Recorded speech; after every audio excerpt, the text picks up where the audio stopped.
Hey everybody, I haven't done a video in a while. Time to do one. Um, I don't argue online or debate online with the intention of changing the mind of whoever I'm debating with. Because usually people are stuck in their views and won't, and they're just too egotistical to me to admit to being wrong even when there's very clear cut evidence that they are. If I debate with somebody online, it's so that people won't buy their bullshit by default. And of course, people can have opinions and be wrong and that sort of thing. It's only human. However, don't claim expertise you don't have. And seeing as we are shortly after the anniversary of 9/11. And of course, there's all kinds of stuff online about it. And yes, without going into detail, I'm going to focus on just one particular part of it. But yeah, the official narrative is total bullshit. Um, I'm only going to touch on, like I said, I'm only going to touch on a part of it. But there's something new that's kind of happening um, among people trying to sell the quote unquote official narrative. And it's something that, as the saying goes, if it can be destroyed by the truth, it should be destroyed by the truth. And I've noticed a trend of people claiming they have degrees in physics who clearly never even took a high school physics course.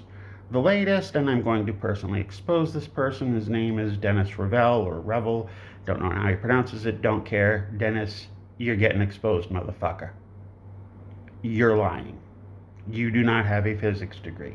You never took a high school physics course. Now, I don't have a physics degree either, but I did take a high school physics course, and it was hard.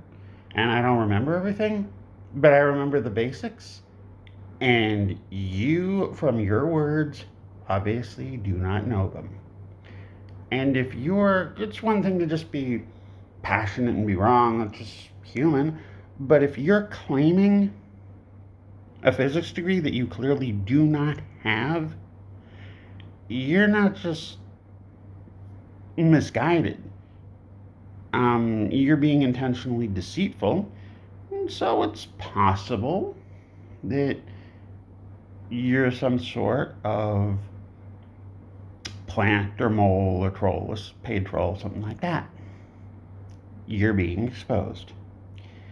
Okay, so let me see. I challenged Dennis here to claiming he had a degree in physics. I said, well, explain why when you calculate the speed, or actually, I didn't know, actually, I'm going to take that back.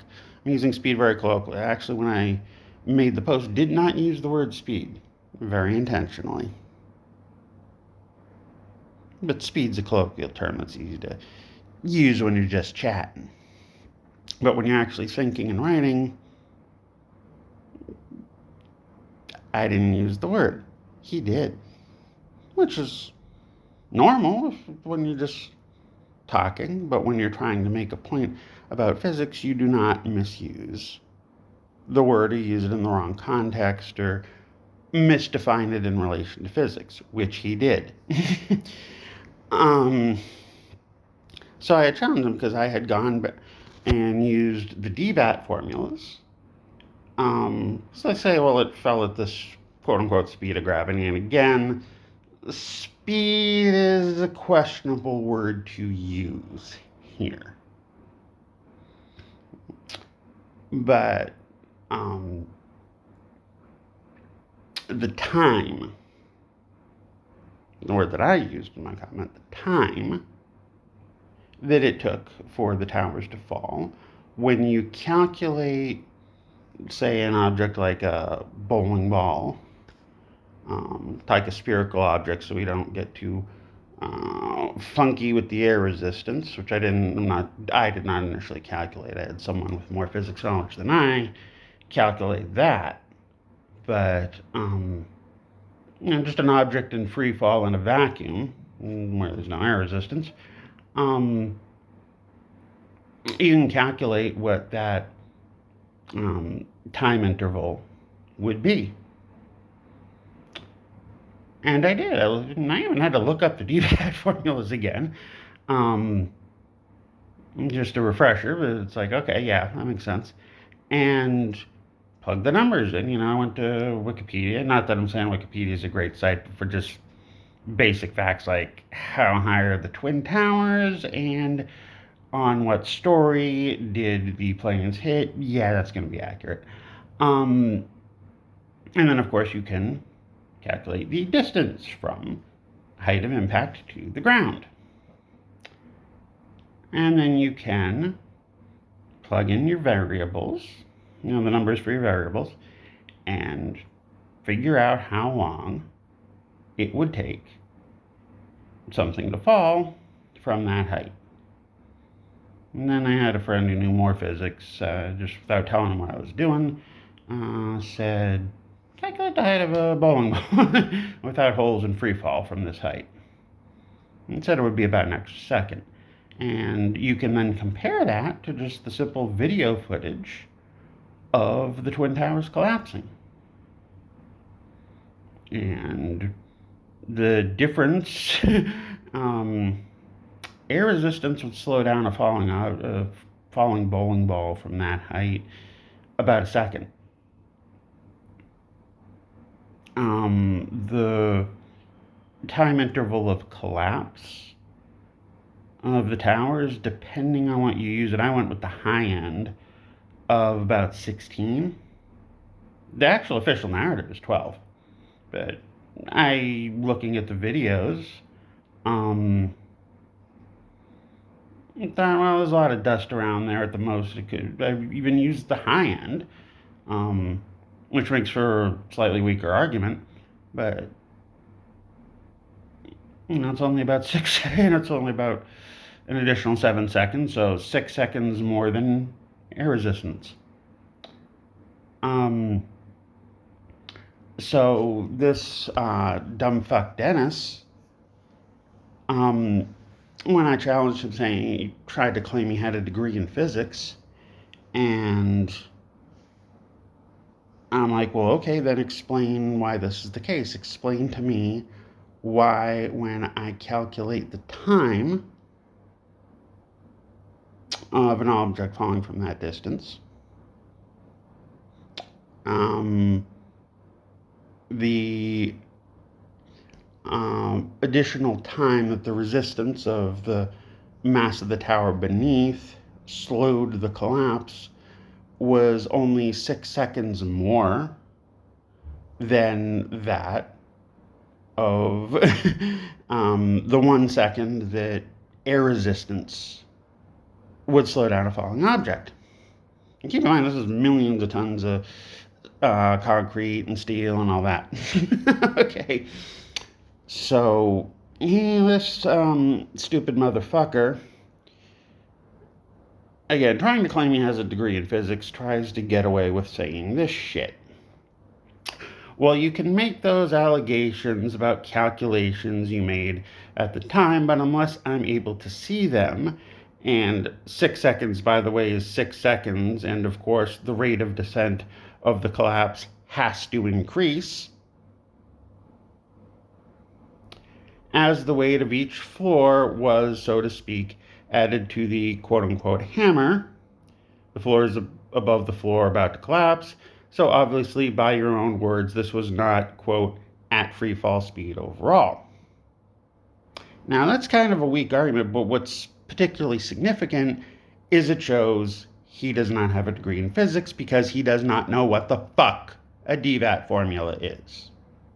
A DVAT formula, which I had said in my original comment was what I used, is an equation involving, it's an anagram, distance, velocity, acceleration, and time. Yeah, Dennis, catch the A.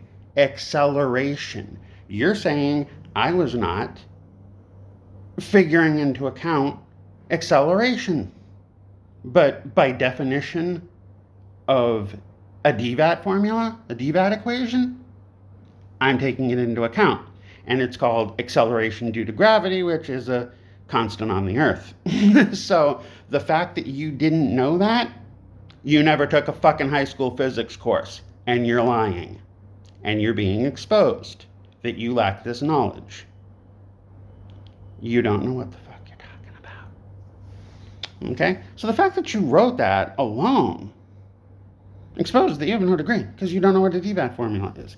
Now let me show you the actual, if you want to see the equation, and people at home, here's how it works. Okay, well, there's several, of course, depending, the way DVATs work is you use usually four of the 5 variables, because you have distance and you have velocity, but velocity, because there is acceleration involved often, changes, because that's what acceleration is, changes. And so oftentimes you will have initial velocity and final velocity, thus separating the velocity into actually 2 potential variables in the equation. And of course, acceleration and time. So for example, now what we're interested in is time. But when you look it up, you will see, I got this backwards, can't really flip it around. But, okay, you have distance equals initial velocity plus acceleration times time divided by 2. Which of course makes sense because the acceleration, the initial velocity and the final velocity, acceleration is what causes that to go from one to the other. And of course, an average velocity would be half that. So the acceleration due to gravity times the time over 2 plus your initial velocity equals your distance. Of course, initial velocity, and when you drop something, is 0. So you can X that out. Again, it kind of sucks that this is all reversed. I really hate the fact that cameras do this. So you get X for distance equals acceleration times time divided by 2. But we want T, so we algebraically switch it around. You're going to have to mirror this at home, guys, but you can do it. You guys are smart. Well, Dennis, you're not. You're a dumb motherfucker. So therefore, 2x, 2 times distance, equals acceleration times time. So time equals 2x over a. So now anyone at home can go use this formula. You can look it up online if the whole back inverted camera thing is getting to you. You can look it up online. You can research the height of the towers. You can plug in acceleration due to gravity, and you can find how long it should have taken an object in free fall to fall from that height. Something that anyone who's taking physics would know what I'm talking about. And you don't. You had no fucking clue, thinking that I wasn't taking any sort of acceleration into account. In fact, but that's what happens when objects fall. They continue to accelerate due to gravity until they, of course, hit what's called terminal velocity, which is when the air resistance matches the pull of gravity.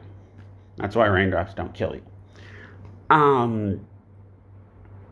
So, you didn't know any of this shit. You don't know it. You don't have a fucking degree, asshole. Admit you're a fucking troll if you really want to have some integrity. Admit who's paying your ass if that's what's happening. Or you're just hopelessly deluded and just spreading total lies about yourself. But you don't have a physics degree. That's really obvious, dude. But let's take a look at some of the other bullshit you said here. It's kind of choice. Um, like I said, I laid that trap for you. I did not use the word speed. Because speed now, in physics, speed means velocity. Now, in casual conversation, speed could mean time. We're talking about DVAT formulas. For example, if we are not talking about physics, but we are talking about the sweet science of boxing, and you talk about the speed of someone's punches, you're talking about the time interval from chamber to just before impact. Now, the velocity, because, that time interval is what is significant in terms of whether your opponent can dodge it or not. Velocity is more related to power. Yes, you might wind up and throw a haymaker that is moving extremely fast right before the point of impact. But with the wind up, the time interval is high, so it's kind of a slow punch, making it easier to dodge. Or duck or block or whatever. But in physics, speed, just like, say, in legal terms, when you're speeding and, the cops, not that I like the cops, measure you with their radar gun, which doesn't hold up in court too well, it's flawed, but yeah, that's what it's velocity. And in this case, when I was referring, when when any physicist is talking about speed in a physics sense, they're referring to velocity. I didn't use the word speed, I used the word time, and you interjected the word speed, thinking I had said it. I didn't. That again exposes you as being a liar. So, let's take a look at that. You said, what was the free fall speed? You condescending schmuck, laugh out loud, were the falls of one floor onto the next one down, obviously with a momentary slowdown as the, insufficient as it turned out, resistance of the floor below was encountered. Okay, so he's trying to say that, because earlier you had actually tried to say that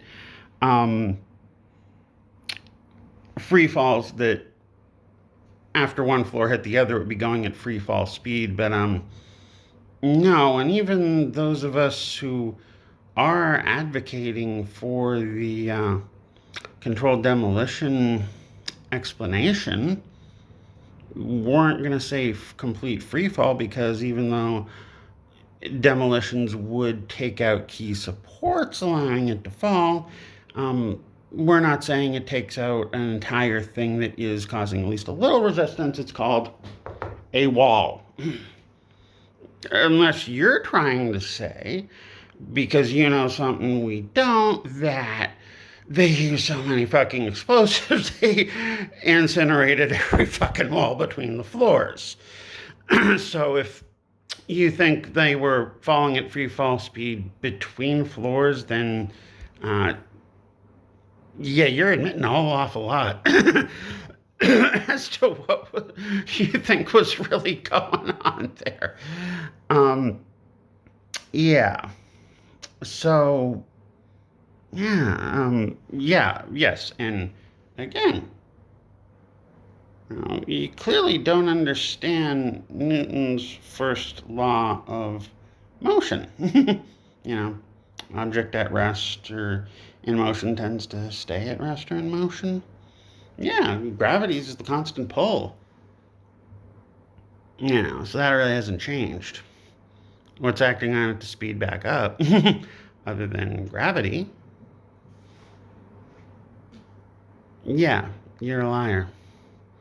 Any physicist might not have seen that I was laying a trap for him by not using the word speed and very selectively using time. They might or might not have, but they wouldn't have sprung the trap. You did. You're a liar. You are not a physicist. And let's talk about this last little thing. And I have better things than answer all the stupid questions of conspiracy theory nut jobs on the internet. you joined the debate, motherfucker, trying to say we were wrong, and you're getting your ass kicked and your lies exposed right now. So go fuck yourself on that one. And the answer tends to be zero, not a zilch. No, I think you found I'm fucking smarter than you, motherfucker, and you're the idiot. Inconvenient answers get ignored. If you're, and then this is funny because see, I'm gonna let the home audience know that you claim to have a bachelor's in general physics and then a master's in optical physics. You then said, if you have a liking for calculations, here's one for you to ponder. Calculate the angle subtended by the floor height of the WTCs, parentheses, I didn't look it up, let's say 10 feet in American units, and the floor length, 208 feet, which I did look up. Well, see, here's the problem. That actually is a angle subtended. As I told you before in another comment, optics doesn't play in here, but that's actually a matter of optics. So now, granted, your whole claim to having an expertise in optics went out the window when you said that it was specifically in optical physics, because you do have to kind of study general physics first, which you clearly didn't know. But what's really funny is that you used terminology from optical physics that you clearly don't understand. And so I'm thinking you maybe had a friend who does know optical physics and you heard him or her talking about something, so you thought you tried to borrow a term and thought you could bamboozle me with it. Didn't work. And honestly, I didn't know what angle of subtension was exactly. I mean, I could kind of theorize about it. Now, obviously, we know what an angle is. And subtend, I do play a lot of word games, so I can figure it out. Subtend would be as opposed to extend, to reach out. So subtend would be to reach below. And it turned out I was pretty close there. But I actually looked it up, and you can just Google search angle of subtension or angle of subtending, and you'll actually get some results very quickly that actually say what is the angle an object subtends, like a popularly asked question, and it defines it as this: the angle formed between the bottom and top of an object at a distance from the observer. I'm emphasizing those points, those words for a point. And then it goes on. The angle subtended varies as the arctangent of the ratio of the height of an object to its distance from the observer. That's math nerd speak for an object takes up more of your visual field as you get closer to it. That's a no-brainer. But in this case, angle of subtension is just talking about your visual field along one axis, one line. Basically, for the folks at home, if they already don't know what it's basically saying is, and this concept actually is used in astronomy, although I'm pretty sure that they use a different phraseology when talking about things in the sky. But now, let's say we're talking about the moon. The concept's the same. If like my index finger's pointing at the top of the moon and my thumb is pointing at the bottom of the moon, according to my visual field, this would be the angle in degrees of subtension. Of course, you might be able to measure it in sine, cosine, or whatever else. Arctangent, as they say.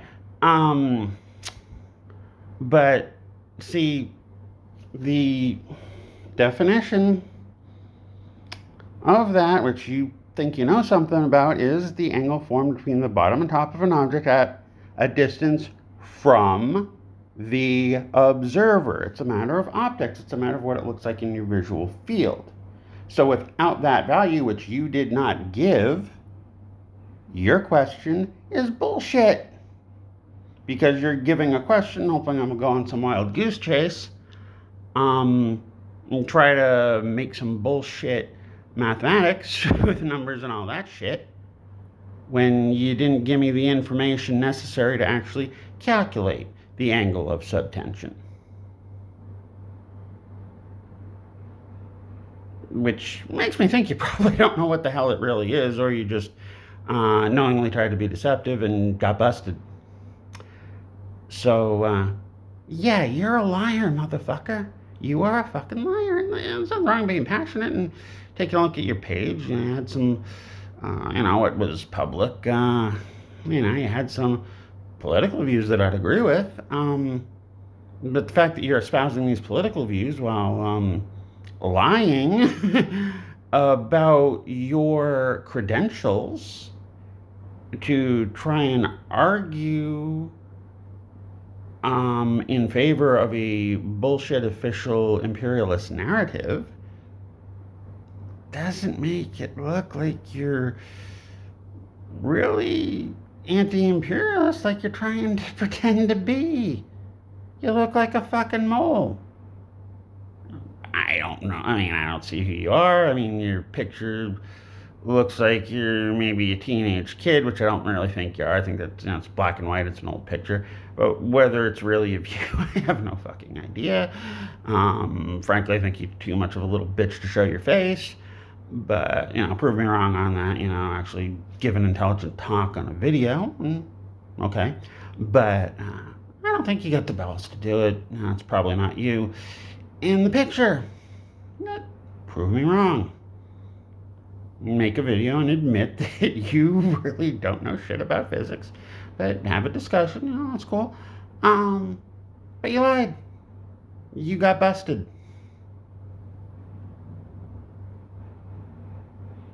Fuck you.